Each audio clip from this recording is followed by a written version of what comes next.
आज मैं आपसे एक सवाल पूछकर शुरुआत करना चाहता हूं। क्या आप जिंदगी भर सिर्फ सैलरी पर निर्भर रहना चाहते हैं या आप चाहते हैं कि एक दिन आपका पैसा आपके लिए काम करे? हम बात कर रहे हैं दुनिया की सबसे चर्चित फाइनेंशियल किताबों में से एक, रिच डैड पुअर डैड, जिसे लिखा है रॉबर्ट कियोसाकी ने। यह किताब पैसे कमाने के बारे में नहीं है। यह किताब पैसे को समझने के बारे में है, और उससे भी ज्यादा सोच बदलने के बारे में है। दो पिता, दो सोच लेखक बताते हैं कि उनके जीवन में दो पिता जैसे लोग थे। पहले, उनके असली पिता, उच्च शिक्षित, अच्छी नौकरी, स्थिर आय, लेकिन हमेशा पैसों की कमी। वे कहते थे, अच्छे से पढ़ो, अच्छी नौकरी पाओ, रिस्क मत लो। दूसरे थे उनके दोस्त के बुनिता, कम पढ़े लिखे, लेकिन आर्थिक रूप से बेहद सफल। वे कहते थे, पैसे के लिए काम मत करो, पैसे को अपने लिए काम पर लगाओ, एसेट बनाओ। दोनों समझदार थे, दोनों मेहनती थे, लेकिन उनकी सोच अलग थी, और अंत में उनकी जिंदगी भी अलग हुई। रैट रेस, अदृश्य जाल। जरा अपनी जिंदगी पर नजर डालिए। आप काम करते हैं, सैलरी मिलती है, बिल भरते हैं, ईएमआई देते हैं, बाकी खर्च करते हैं, फिर अगली सैलरी का इंतजार। ये चक्र चलता रहता है, साल दर साल, जैसे चूहे दौड़ते रहते हैं, लेकिन आगे नहीं बढ़ते। इसे लेखक कहते हैं रैट रेस। आप जितना ज्यादा कमाते हैं, उतनी ही आपकी लाइफस्टाइल बढ़ जाती है, और आप सोचते हैं बस थोड़ी और सैलरी मिल जाए तो जिंदगी सेट हो जाएगी। लेकिन असली समस्या सैलरी नहीं है, समस्या सोच है। अमीर लोग पैसे के लिए काम नहीं करते। यह किताब का सबसे ताकतवर विचार है। गरीब और मिडिल क्लास लोग पैसे के लिए काम करते हैं। अमीर लोग पैसे को अपने लिए काम पर लगाते हैं। फर्क बहुत बड़ा है। अगर आप काम बंद कर दें, तो क्या आपकी आय बंद हो जाएगी? अगर जवाब हां है, तो आपको अभी भी सिस्टम बदलने की जरूरत है। एसेट और लायबिलिटी। असली परिभाषा अब आती है किताब की सबसे प्रसिद्ध सीख। एसेट क्या है? वो चीज जो आपकी जेब में पैसा डाले। लायबिलिटी क्या है?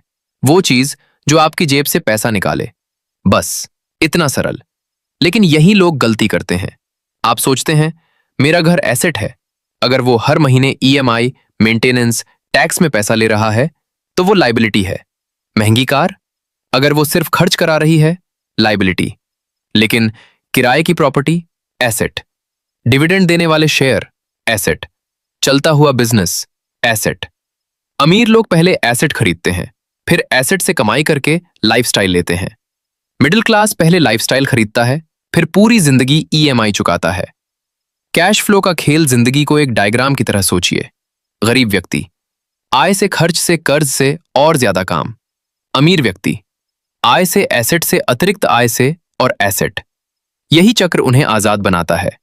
वे धीरे धीरे ऐसी आय बनाते हैं जो उनकी जरूरतों से ज्यादा हो जाती है, और उस दिन काम करना मजबूरी नहीं रहता। फाइनेंशियल लिटरेसी, असली ताकत।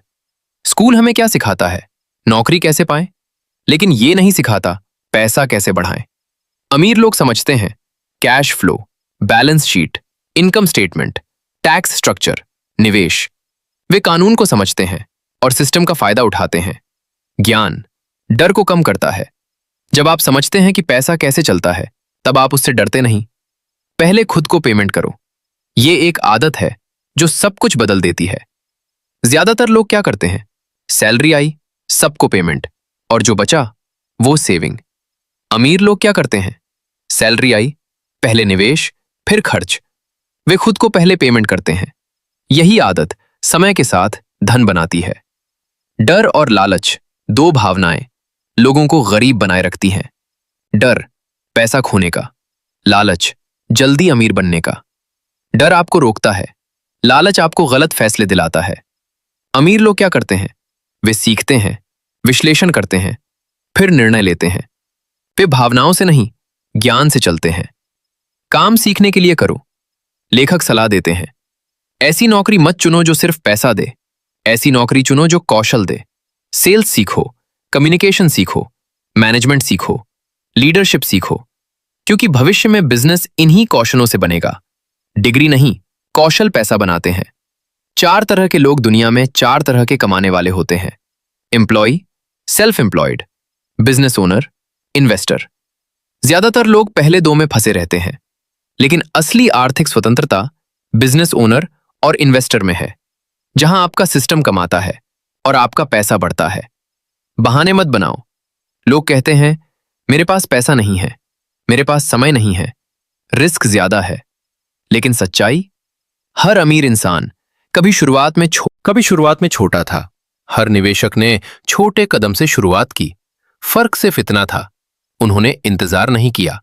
फाइनेंशियल फ्रीडम की तस्वीर कल्पना कीजिए। आपके एसेट हर महीने इतनी आय दे रहे हैं कि आपके खर्च पूरे हो जाएं। अब आपको नौकरी करने की जरूरत नहीं। आप चाहें तो काम करें, न चाहें तो नहीं। यही है फाइनेंशियल फ्रीडम। अंतिम संदेश, अमीर बनना ज्यादा कमाने से नहीं होता। अमीर बनना सही सोच से होता है। अपने खर्च पर नियंत्रण रखिए, एसेट बनाइए, सीखते रहिए, और अगली बार जब मन कहे मैं ये नहीं खरीद सकता, तो खुद से पूछिए, मैं इसे खरीदने लायक कैसे बन सकता हूं? क्योंकि असली बदलाव बाहर नहीं, अंदर से शुरू होता है। और याद रखिए, पैसा ताकत नहीं है, पैसे की समझ ताकत है। आज फैसला कीजिए, रैट रेस में रहना है या सिस्टम बदलना है। शायद आपकी फाइनेंशियल आजादी की शुरुआत यहीं से हो।